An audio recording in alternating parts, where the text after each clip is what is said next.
center, and he was integral in that Dragon fight that really put them ahead. And you have to say that that was what really started it off for LGD. So OMG going to have to play a little bit more careful around this map and watch where they're backing, because of course that was the beginning of sort of that run of 3 kills in a row started up by LGD. But we are into the champion select, ladies and gentlemen. We'll see whether any changes happen to this ban, and so far, not so much, as Lissandra and Jan are going to be taken away, but Vi, that's a change-up. Yeah, definitely don't want to deal with that. Vi's so strong at locking down those hyper carries. Of course, Imp has been a Kalista player as well, so maybe it's kind of a blocker pick there, or maybe it's showing they want to play a hyper carry again, which worries me for OMG. But there has been one swap up this game, of course. A new top laner comes in for LGD. Oh, it's yeah. Flame, and although they've met once before, it's still a bit of a dream match. It's still going against Flame. And it's been years since they've met each other there in that top side. I believe you were actually there at the event that they faced off against each other many moons ago, but Kassadin going to be banned away as well. Xerath going to be taken off the board on the side of OMG. They don't want to see that in the hands of Wayless, sort of that long-range, wave-clear-based champion with that assassination potential, with that ultimate coming through. And the last ban here from LGD, and is Kalista going to make its way through again, and how high priority is it going to be for OMG to try this one out yet again, now without a Vi? And the interesting thing with the Xerath ban here is, of course, it just pushes up Azir as perhaps the biggest meta pick alongside Ahri in this series. So maybe an Ahri or Azir ban just to stop maybe that lane matchup being necessitated. And LeBlanc, another mid lane ban.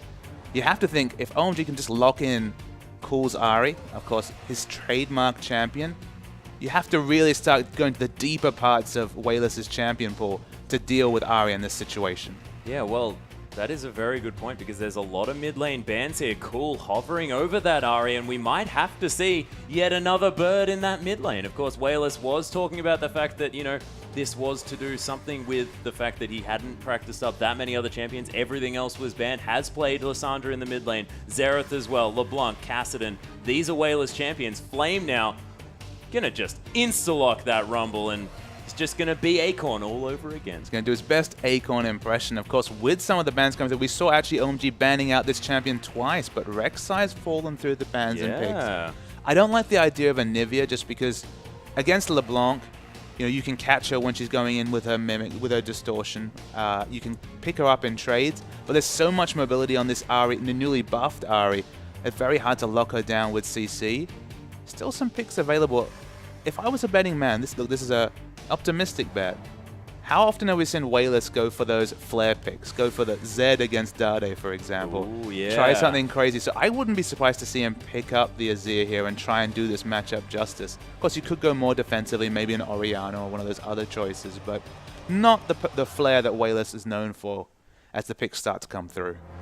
Yeah, hovering the Kalista and the Jarvan here on the side of OMG. Jarvan, a fantastic lockdown champion here as well, can create a lot of terrain for LGD to be forced to move around. He's going to lock that one in, and with Kalista here as well, might be able to have a little bit more of a chance of setting up the fights that they want. So it'll be interesting to see if LGD returned. Well, they've already locked in the Sivir, so we will have the Sivir versus Kalista matchup. Maybe the Leona to have a bit more lockdown potential. No, they're going to be happy with the disengage coming through from Braum. Yeah, and the Rengar being locked in here for Xuen as well, so able to pop that Thrill of the Hunt. You still have a similar feeling to that Assault and Battery if he manages to land that Empowered Bowler right on top of the face of the carry of choice here and have a fair bit of lockdown. It's a similar issue, but we'll see whether he can get through that sort of difficult early game that Rengars tend to struggle in. And against the likes of Loveling on this Jarvan as well, things could be difficult. And what is going on here? Low, he's looking at it yet again, and he's locked it in. That's going to be the Maokai support yet again, Papa Smithy. We get to see it. The third different AD carry we've seen paired with the Maokai as well. It's just, they're happy to send it with any champion. That's just how confident they are in that pick. On the Thrill of the Hunt, of course, combination is available for LGD. And I mentioned the Assassin flavor here. You could see this, of course, another one of these famous skill matchups for Ahri. Of course, once Zhonya's comes in, less options for Zed. Wayless is an excellent Zed play. That was actually banned out in the series we were speaking about. It's available here. It's a skill matchup. Why not opt into it after you've already taken down Cool in lane? Yeah, exactly. He is going to lock it away. That is going to be the Zed in the hands of Wayless, and we'll see whether we see any more Zephyrs coming through from this guy, of course. When he's picked it up in the past, that has been his final item of choice. An interesting one, but we've sort of come to happily call it the Mana Zephyr. Yeah, the Mana Zephyr, and specifically the Mana Stinger. He always gets that Stinger early, and you're like, oh, that attack speed on Zed. Such an important statistic. But cooldown reduction, I mean, that's good. It means he can go through that energy a whole lot faster. Oh, that's min-maxing right there.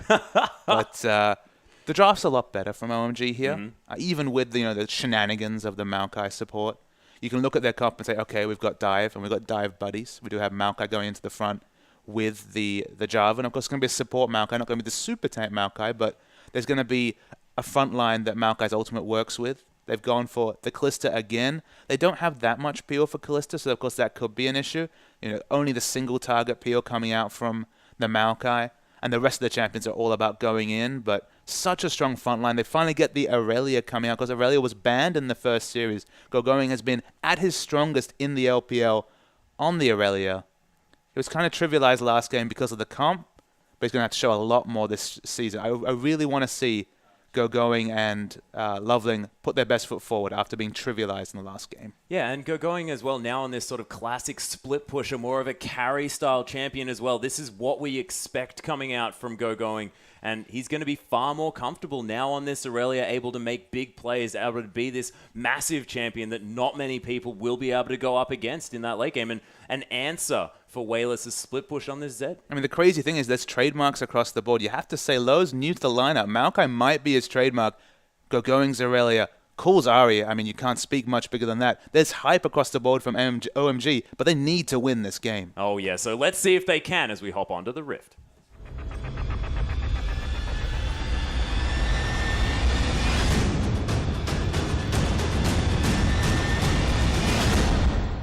And we're on to the Rift, ladies and gentlemen, with OMG taking on LGD for Game 2 here in our 5th week of the LPL. And OMG now looking to answer back after LGD had a fantastic Game 1 series. Loveling now hanging out in that brush. He was actually in there, just dancing around as Gogoing's going to find Flame here. Now going to trade some auto attacks. Is Flame going to wander back towards that brush? He's not done yet. Yim's coming around. See whether this scuffle does end in a little bit more, but not going to happen. They are going to be able to take down the ward, so nice. No trinket available for Gogoing. A win already on the board for LGD. Imp has the momentum and an extra 10 gold to show at the start of this game. Should probably go back and pick up nothing. But this has actually afforded LGD probably more aggressive invades than they would have expected for Vision. You always want to invade a Rengar for Vision early, just to make his jungle path that much more predictable. Just to make your options that high, because of course Rengar going to be largely passive to level 6. I'm going to expect the Sightstone Jarvan coming out of Loveling here, just to kind of overward that jungle, make the throw of the hunt predictable, because especially down bottom, if he can get Vision around for the lane gank, on the throw of the hunt that we've coined, between the Sivir Rengar, if he can counter the surprise engage you get out of that combo, could be massive for OMG trying to get ahead in this mid game. And Low now on its 100% win rate support Maokai. Now with a Fate's Call to get him into that backline. They're going for the invade here on the red buff. It's going down very quickly, of course. Uzi taking that rend early, and the neutral control that you get, even at level 1, is very, very strong if you stack up those auto attacks. Yeah, we look down the lineup from LGD. Again, not a true tank lineup, and a lot more threats on OMG's side. So maybe this will be the game where Clissen could go ahead. But we see up top, 3-man gank. Yeah, they're going for the level 1 cheese here with Loveling at level 2. PYL being forced out. There's the Ren to come down, and half health on both LGD members. And you have to think that Uzi's going into this game with something to prove. But it's important that PYL actually, the width of that EQ combo coming from Jarvan was just not enough. He was able to walk straight back, didn't have to use Flash. If both members had to use Flash, the positioning from Imp and PYL would be basically under the turret. That's where they are now, but at least they have more options with Braum having that Flash summon spell still up. Yeah, and Chuen now not having seen Jarvan there on the top side of the map, able to come towards the enemy red buff and secure that one for himself. So not going to be 3-buffed here at the beginning of this game, and Rengar going to be going okay as far as that one is concerned. Now going to be heading back, slinking back into his jungle. Down bot, we have a standard lane matchup for, 3 seasons at this point? The Aurelia versus Rumble matchup. Aurelia does get ahead in this matchup towards those later levels, but will struggle in the early levels against Rumble's Harass. Yeah, and Flame able to use that Flame Spirit as well. Doesn't draw that creep aggro, so going. If he wants to be last hitting, he'll just have to get burnt for it. He actually showed a very good carry performance on Rumble in a previous series, I believe, just before he started falling out of the starting lineup. So he's got plenty of ability at playing the Rumble. Of course, you'd always take Acorn. As we see Cool, he's definitely on top of this mid lane matchup. Oh, yeah, was expecting the Living Shadow to come over the turret there was Cool.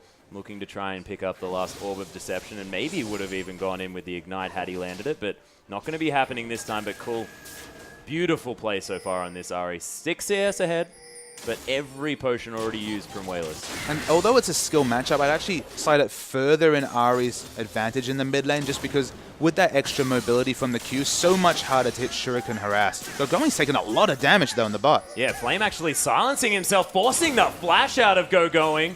Flame waiting until that Flame Spitter back up yet again, and Flame, he's sort of known as that carry jungler, carry top laner. You can see that already, even with his Rumble play, and that's the difference between him and Acorn. Acorn forced into that 2v1, Flame happy to go into this 1v1 situation and bully around his opponent. You just know that he bemoans this teleport meta. He wishes he had the Ignite to burn down that Aurelia. There's a reason why his name's Flame, ladies and gentlemen. He wants to be burning people.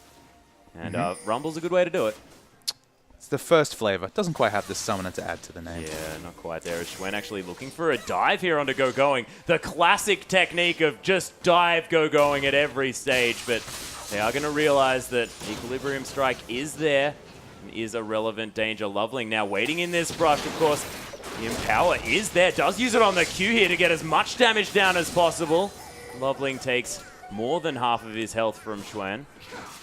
On the top, you can see how much pressure's been afforded by that early Loveling gang. It's maybe even stronger than a kill in this lane, just because Imps had to play so far on the back foot on Sivir. We've seen so many champions over the second, third, and fourth week opened up as viable picks against this Sivir. And Kalista, okay, she's had an advantage in the back of her pocket, but doing just fine. And Uzi just dancing around with ease here, throwing these spears. Has a decent amount of mana left over here as well, and Wayless doing okay in this lane, 12 behind in the ranged versus melee matchup. Not having to go back just yet. You could imagine he probably wants to pick up about 6 longswords if he can.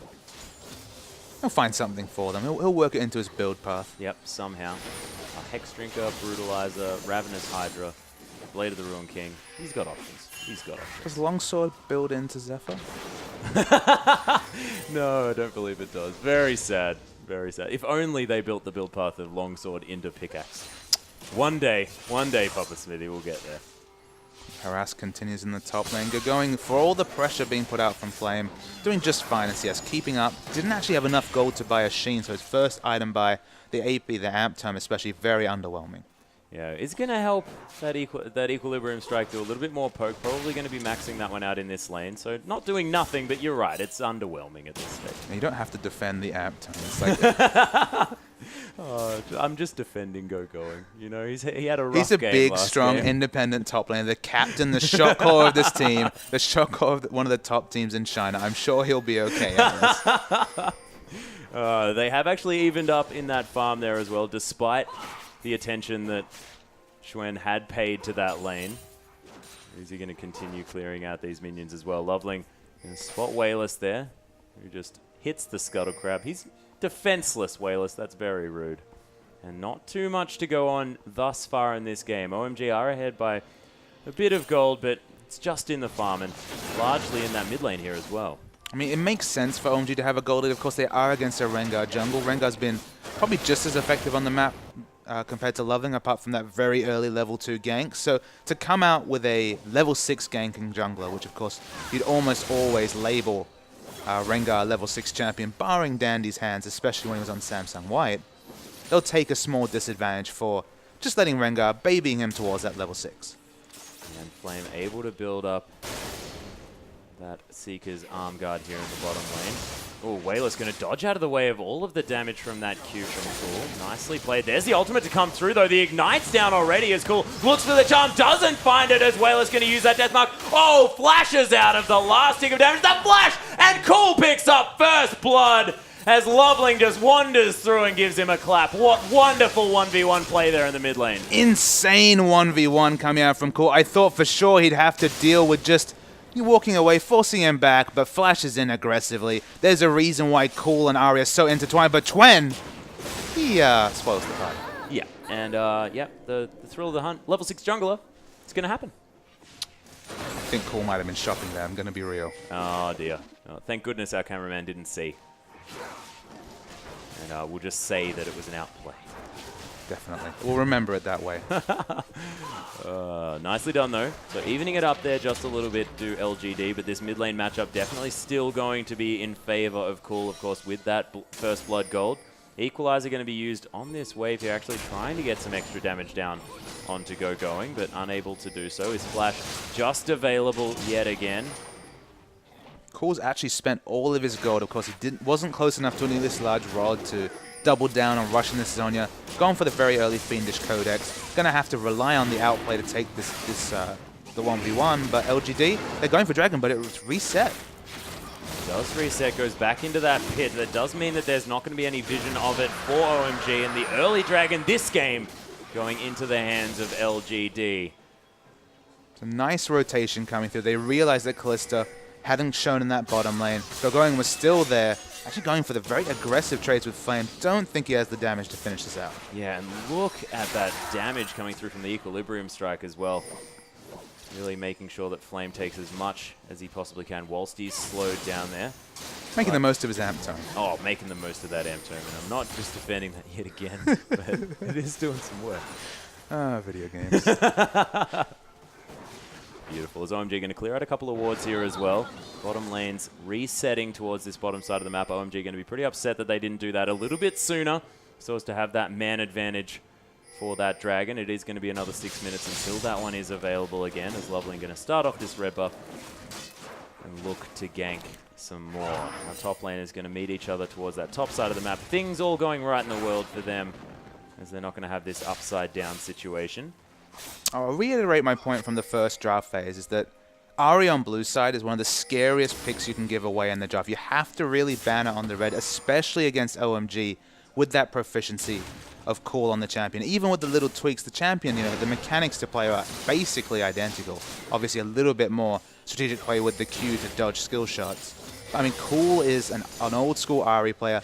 Wonderful blind pick champion, so strong, and beautiful burst of damage coming through, and we might see another trade. Yeah, Deathmark does come through here. Schwen's here as well, as Cool is just gonna get deleted. Wayless picks up the kill, and Cool maybe a little bit overly aggressive as there's a fight in the bottom lane as well. Uzi actually having to flash away from this one, as LGD are doing a decent job trying to escape on this side. Low gets taken out there as well, but Schwen, he's gonna find him, and there's a brilliant equalizer for a double kill for Flame.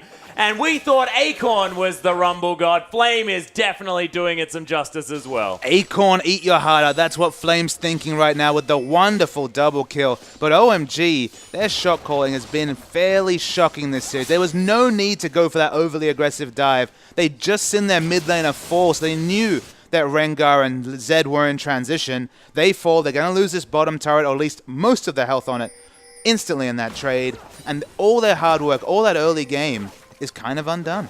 Yeah, it is, and look at the CS advantage here for Uzi as well, but now with this extra global gold, with the fact that Imp had a little bit more time now in lane, and those couple of assists as well, giving him a lot more experience, man, it's pulled it back definitely here for LGD. I mean, the list of excuses for OMG's lack of results is starting to grow thinner and thinner. We've said poor drafts, and that has been true. Their Game 1 draft wasn't much better either.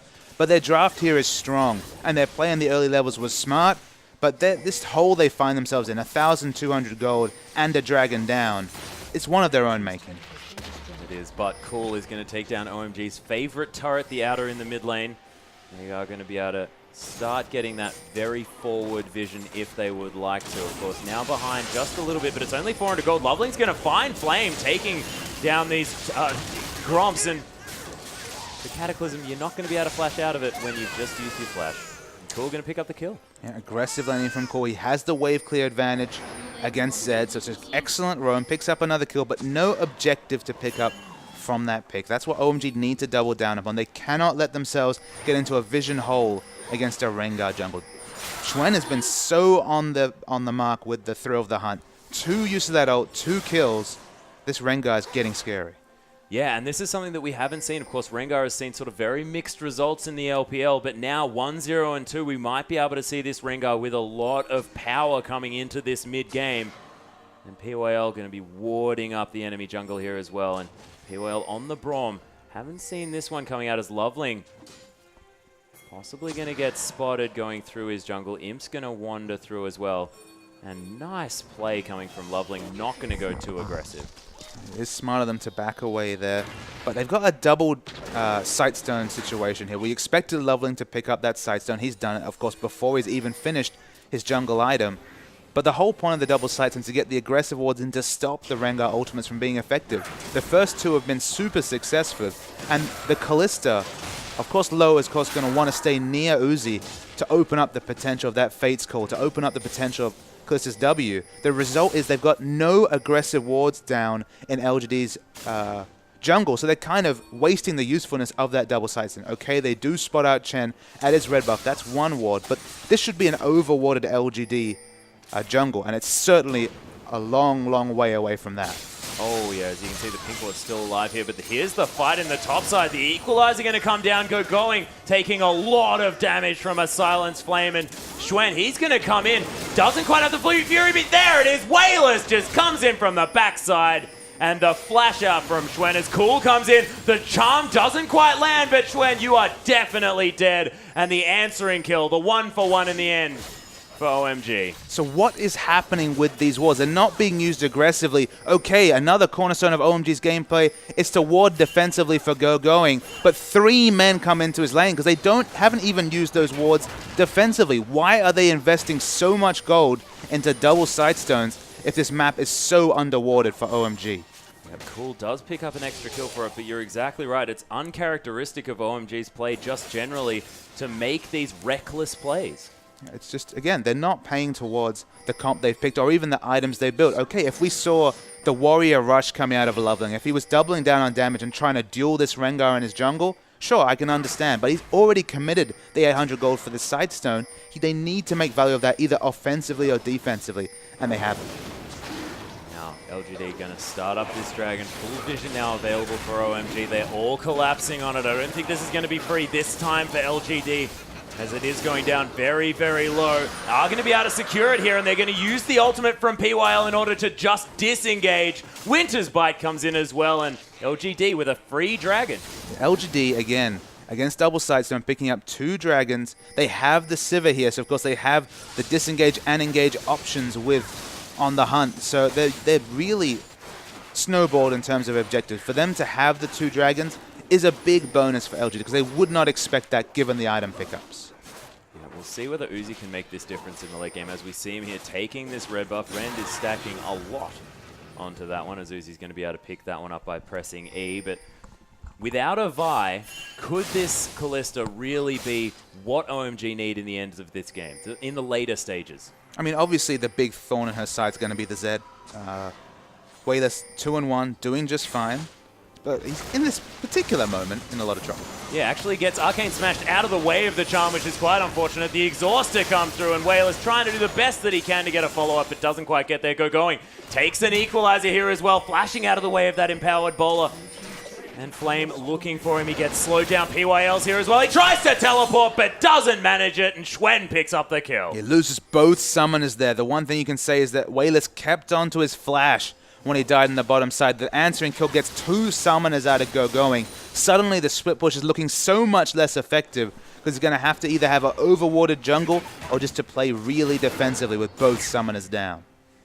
And Flame still with a slight advantage in that top side of the map, but Trinity Force has been completed by going. So has hit that spike relatively quickly. His 17 minutes is not too bad, especially considering his scoreline not being that impressive at this stage. Uzi going to be pretty upset about not being able to finish off that Wolf, but Loveling, he's got it. He's a jungler. He knows how to take that. There it is. And Loveling's been on point this game. 1-0-2. He's gone for the tanky option, the Juggernaut option on the enchant. He understands that he is a frontline for Kalista to battle behind. Makes a lot of sense. You look at the comps here. If they can avoid the Z damage, when the QSS finally comes in for Uzi, He has a lot of outplay potential on a Zed with that passive reset, trying to avoid those auto attacks and confirming the passive. So there is plenty of outplay opportunities. And again, only really Rengar for a front line. There's options with the Kalista, but Loving's going in. Yeah, Flame actually going to stand as back as he can so he can at least get some tower damage, but not going to happen. And Uzi going to pick up his second kill of the game. And Kalista definitely looking like a stronger pick in the comp that they have right here. They're going to take a second inner turret. It's going to be big for them as they're going to open this turret lead. Yeah, inner turret going to fall down very, very quickly. This is what OMG do to snowball themselves into these games. 2,000 gold now the lead for them as they're rotating around this map. Minions crash there as Wayless. He's going to use the death mark. Cool is so incredibly low, but Going's here. The death mark goes off and Cool still survives. The passive of Ari never should be understated as Schwen going to pop his ultimate as well. Uzi doing so much damage. Imp manages to get the kill under low, and Uzi's getting launched on here by this Rengar. That is the brilliant use of Braum and his passive to lock down Kalista, and all of a sudden, 3 members of OMG are dead. Yeah, OMG's transitions really let them down there. Why were they fighting in the jungle? In an open situation, so much harder to assassinate Uzi, but losing vision, losing auto attacks, loses Kalista mobility, and she does fall. We're going to see a replay. Wonderful play from Core. Eats half health before he's even using the Spirit Rush. But the last flash just shows how much he understands this champion. With the acquisition range on that Faxfire so high, you pick the kills. But OMG are caught in transition. Uzi thinks that he's going to turn around this fight because he's spreading Rend on so many targets. But once his gap closed on by the Rengar, the passive applies. They should not be fighting with Kalista in the enemy jungle. He's just not able to focus onto any targets here as well. So Schwen managed to get that Thrill of the Hunt down, and you can see the beauty of this Braum pick coming in, because as soon as he gets a single auto attack or a Winter's Bite onto Kalista, it just takes the rest of the team getting a few hits in, and she's stunned up and she's dead. It's a good point there. They do have a lot of dive. You know, if this Wayless is able to get a stun, you know, when he's going in with the ultimate, of course, it gives him a stun alongside the burst damage of the death mark. So again, QSS now doubly important. Even the defense from Braum's passive might be very relevant in a fight. Yeah, Uzi probably going to be building that one up next. That was his build path in the last game, and now only more important for him to finish that one up. Bloodthirster completed though. He's going to be looking a little bit better, and Bloodthirster, a fantastic item on Kalista, just gives you a lot more defensive opportunities just because you have so much lifesteal and that shield being so useful. Yeah, I mean, it gives you the defensive value of the shield. You look at the 20% lifesteal, like, okay, this is a solid pickup. But the synergy with Hurricane, the bolts applying on-hit effects like lifesteal, give you so much implied lifesteal that, again, if they fight in the right area, if they're able to peel Wayless off, we already saw what a Kalista can do if she's free hitting. We already saw the 20-minute surrender coming out of Vici against Snake when Crystal really got going and really got big with a very similar item timing as with Uzi here. So there's plenty of potential for Uzi to go off in Kalista. There's a reason why we've seen those Kalista bans come out against Uzi so commonly. But they have to engineer the right fight, and the previous fight in the jungle certainly didn't help them in this game. Oh yeah, Flame, he's going to head back to base. His teleport is half off cooldown. Looking for potentially a Void Staff, but might just want to get as much ability power as he possibly can, as this dragon is just about to come up. Wants to make sure that his Equalizer is doing as much work as possible. At the moment, he has pieces of a whole lot of different items that he could complete if he'd like to. And OMG can clear out the wards and try and get their first dragon of the game completely free of LGD vision. They have a lot of dragons secure with that Kalista, so they will pick it up. And Wayless is caught. Oh, the charm lands here as well. He tries to Living Shadow his way out, but he doesn't manage to, and Cool easily able to close the distance, and they get a dragon and a pick. Yeah, the double sight zone actually comes up trumps finally at the 22-minute mark, but you can see that LGD have position. They're trying to push in aggressively, but OMG are not stopping. Yeah, they're having Flame up there, though, on the side of LGD. There's the Equalizer to clear out these creeps, but OMG, they're going to ignore it here as they have Loveling. He's a mega tank. Low, able to tank up this turret a little bit as well, but the inner turret going to fall down in the mid lane as well. We could have a base race situation, but not going to be the case as OMG, they're backing off straight away. But LGD to get the win there with 4 members forcing a trade of objectives. That's getting the maximum with a man down. Oh, yeah. Working out well so far here for both sides. There are There's nothing in this game to set these teams apart at this time, apart from one extra dragon here for LGD, but it's not the most important one, of course. If it was the third dragon, if it was the first dragon, if it was the fifth dragon, that's what we could harp on about, but when it's 1 and 2, it's not as much of a big deal. My focus is going to be whether Low and Loveling can work together like the Dandy Martyrs of the past. If they can actually use the double Sightstone to get some important vision to open up this map. Because remember, OMG are ahead in turrets quite significantly, 5-3, 2 inner turrets down. They need to translate that into their standard game plan of pushing the green wards forward, cementing the pink wards, and starting to contest those aggressive objectives like the enemy red, like the enemy blue, and then eventually Baron. They haven't shown that this game. Their warding has been quite poor, given the options they have with all the wards in their inventory. They need to start now. Yeah, cool. He's going to manage that steal on the blue buff, though. And 24 minutes into the game, are OMG going to get baited by the trap of the easier Baron yet again? It has been 25 minutes that they've started it up almost every single time. There are backpings coming through here as OMG do enter the enemy blue buff side. Loving is going to steal away these wolves. Gets himself a little sentinel for that one too. He's going to be checking things out. Schwen collapsing down as well. Wayless looking for a potential flank here. Hourglass completed on the side of Cool, so he's not going to quite be able to be assassinated. Spirit Rush not going to be used just yet. Thriller Hunt's going to find Loveling here. He's going to launch himself out of the brush, forcing the flash out of Loveling. There's a nice equalizer to stop him. They might be able to solidify this pick as TBQ actually launches himself on top of Loveling, but Flag and Drag just gives him too much of an escape tool. Yeah, Twen almost overly aggressively goes in there. Loveling's able to get away, but importantly, Gogoing was very solid on his teleport. They were the big objective there they wanted to get down was Gogoing's teleport, so they could open up the Switchbush either from Wayless or even Flame with the teleport advantage. But Gogoing holds onto that cooldown. They don't lose a member, importantly. And LGD actually are going to get reacted on with this OMG mid-turret push. Yeah, Uzi doing so much damage to this one. LGD unable to save it here, but Gogoing might be in trouble. Glacial Fissure comes through. Nice empowered bowler onto Gogoing there, but the turnaround fighters come in as Low is right in there. Cool picks up the kill onto the support as Schwen just forced out of this fight. Has to flash out of the way of that charm, and OMG, they're not stopping the onslaught here. LGD, they don't have an equalizer just yet. Uzi is well inside the base. And so happy just to dance around the skill shots here on this Kalista. Loveling very low on mana, lower the other frontliner, low on health. So they need to back away and shop and spend some of the gold. They're sitting on 2,500 gold as the stack, but the face check comes in from Imp. Oh my goodness, Imp just gets eliminated straight away. Schwen dodging out of the way of some of these skills, and Thrill the Hunt does activate, so he is safely stealthed. But without an AD carry, and it being 26 minutes into this game, OMG might even look to Baron. And Imp got so many superlatives said about him in the first game. He played wonderfully well in the Graves. It's just a needless face check. He might have expanded from the information and said, okay, they have low health values, they're just going to back off safely. But he was far too aggressive face checking a jungle against a double Sightstone team. There's no need to check for that red. Red buff is wonderful, but your life is so much more important. Oh yeah, and Imp is going to be up in a couple of seconds, but not going to be anywhere near this Baron. OMG not going to be going for it just yet as POL looking to clear out this pink ward perhaps. But it is going to be the blue steel to come in. That goes into the hands of Wayless, and this huge creep wave in the bottom lane going to go over to Uzi, but it is going to give LGD a little bit of time with a man advantage around the Baron. They're going to get position on Baron here. They should not be allowed to do that with the big shops coming through from OMG. A straight frozen heart built up from Gogoing here. He's just looking to negate the 3 attack speed based champions on the LGD side with that purchase. They've massively powered up. There was about 7,000 gold sitting in their pockets as they got that pick on Imp.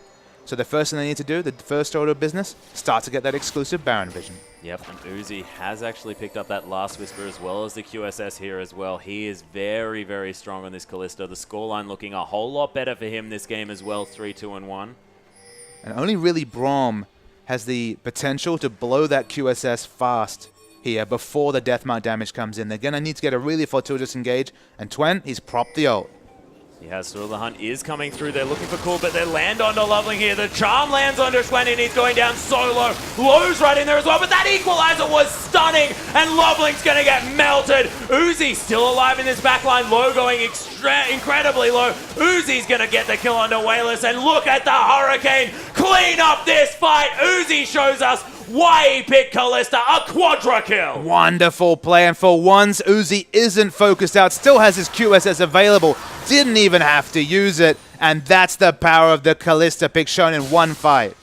And they are going to be able to possibly pick up an inhibitor from this one as well. Death time is quite large. 10 seconds still remaining on PYL, who's going to be the first one available. This inhibitor going to fall down. They might even do some work on the bottom lane one as well. You start to see why Kalista shows so much priority. You have to go so many tools to deal with that champion. Whether it's the Vi, whether it's the Quadra CC engage. If you don't have a plan to deal with Uzi on this Kalista, your whole team will pay the price. And you have to keep her down for the whole game as well. We saw Uzi never get going in the last game, but now after that fight, 7-2-2 after we just listed off her other scoreline, looking a whole lot better and going to be able to go back and purchase almost anything he wants on that champion. And let's look at it again. So we're going to see the fight right here. Again, you have to watch Uzi. He's the big factor in this fight, but the tanking that comes in the front line is so important. The equalizer, importantly, doesn't go on to Uzi.